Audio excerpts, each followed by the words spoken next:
Hi, I'm Morgan Hazelwood, and I'm here today to talk to you about my to read list and my to read pile. Behind me on that shelf right there, you see what's left of my to read pile, my physical to read pile. We're not even counting what's on Kindle. The bottom two shelves are what moved into this house with me like 2 years ago. The top shelf is newer stuff, and on top of the shelf are books that I brought here from my mom's house over the holiday break. My mom is a retired librarian, so I get a lot of books. Unless they have her name in them, she doesn't want them back. So over here next to me, though, we have what I've been reading this year. So last year I made a promise, a pledge of my to read on Goodreads. I wanted to read like 2 books a month, 26. And I think I got 32, something like that. But my goal was that half of the books had to come from my to read pile and not things that I added or Kindle. I wanted to get through my physical to read pile. This year, I made that same pledge, and I've been doing a lot better, probably because I haven't picked up quite as many other books.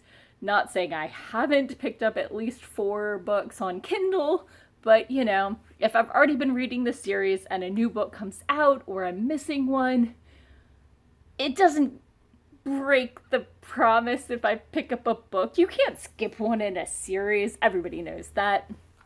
So anyway, let's say, about half of what I've read this year are Christine Feehan paranormal romances. They are popcorn books. I'm invested in the world.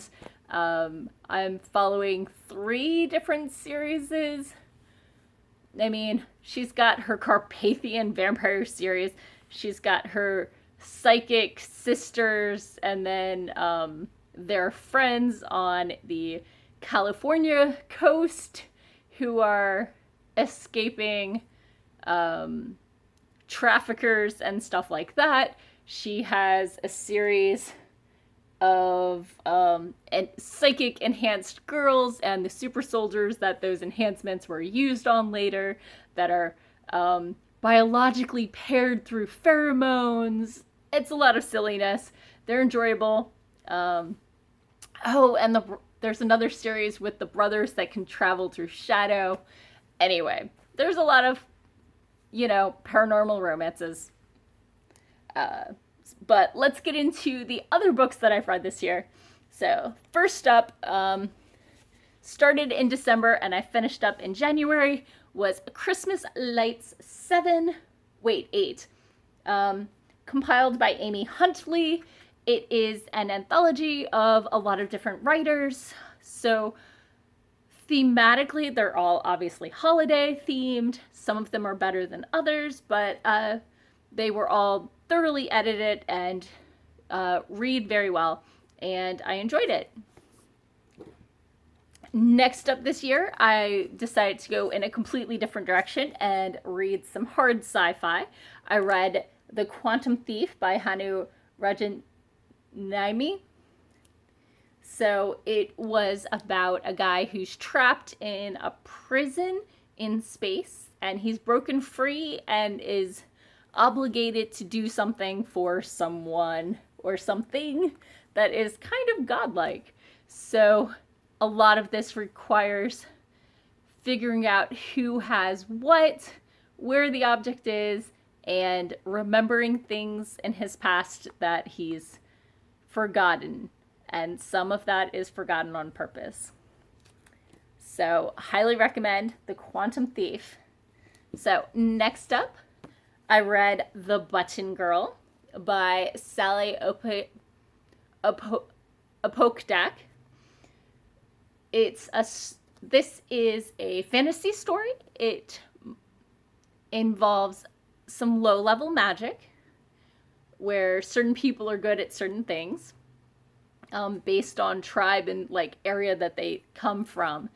And the overlords take the first two born sons, and everyone who works there is paired off, and if you're not paired off, then you're taken along with the firstborn sons to become laborers or servants for the overlords. So when our main character, Repentance Atwater, decides that she'd rather be a slave than have her children taken from her, she dooms the person who was supposed to marry her or button with her, as the story goes. And this is her disrupting the entire system. So, basic fantasy. Very enjoyable. Would recommend. Next up, I read some urban fantasy, the flip side of paranormal romances. So I actually realized about a third of the way through that I'd already read this. But modern day archaeologist Zoe Miller's cousin is kidnapped right after her mother dies, and she's a werewolf, and she's been hiding from her kind, and now they find her in politics, and she has to find an artifact before the bad guys do, etc., while figuring out how to use her abilities. So it's a coming of age story, and it was very enjoyable, and if I start rereading a book, I have to finish it. I read so many books that I have a vague memory, but I don't remember everything, and I gotta know what happens.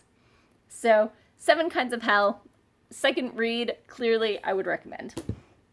Actually, I'm not going to not recommend any of these. My bar for, ooh, this was fun, or maybe it wasn't for me, but it might be for you, is pretty low. So, next up, this one I was given for Christmas a couple years ago. It's called Meddling Kids by Edgar Cantero. And as you can tell from the cover, it's kind of Scooby-Doo-esque and some sort of octopus elder god feeling thing. This is a story about basically a bunch of kids doing the Scooby-Doo thing, but the last case they solved, somehow nothing felt right after that, and their lives kind of went off the rails. This is the gang getting back together and figuring out what happened for real, and this case maybe wasn't a fake with a rubber hat or rubber mask. So, Meddling Kids, Edgar Cantero.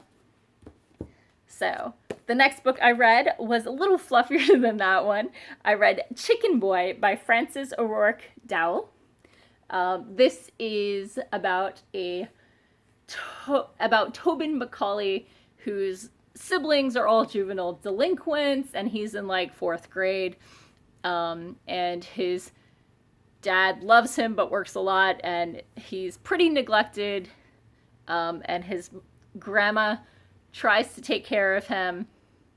So it's about his family starting to pull themselves together and recover after the death of his mother, and him finding his place in the world, and maybe putting in a little effort at school isn't the worst thing ever.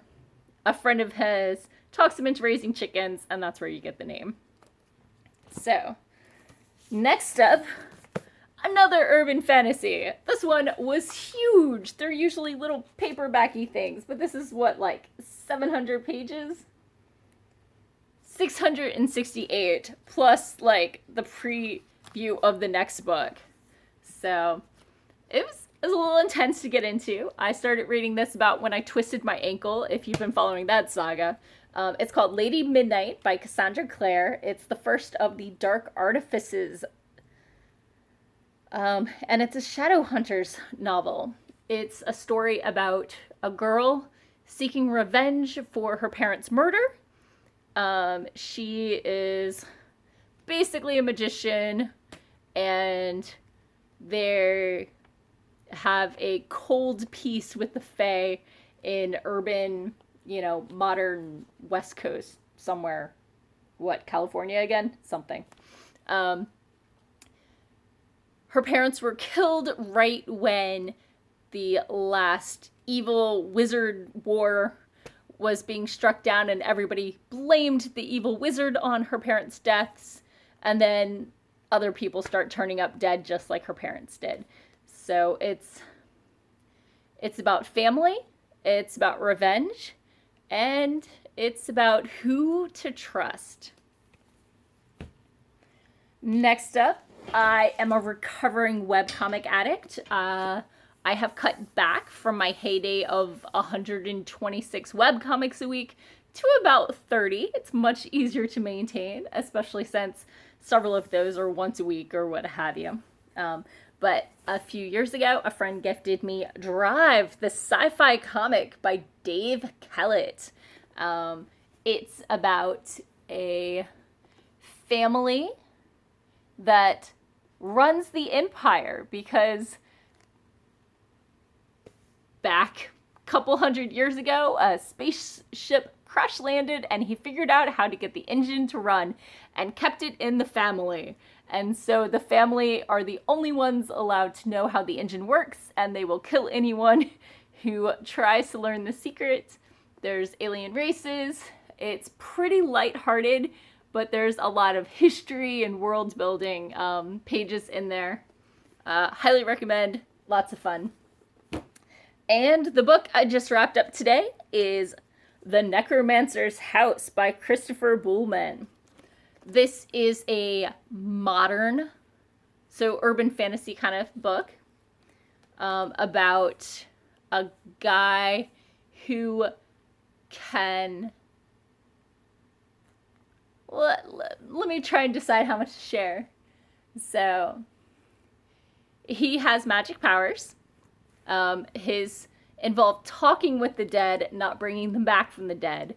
But when a Rusalka, a vengeful water spirit, drowns the Russian man up by the lake, his past comes back to haunt him and puts both him and his apprentice at risk.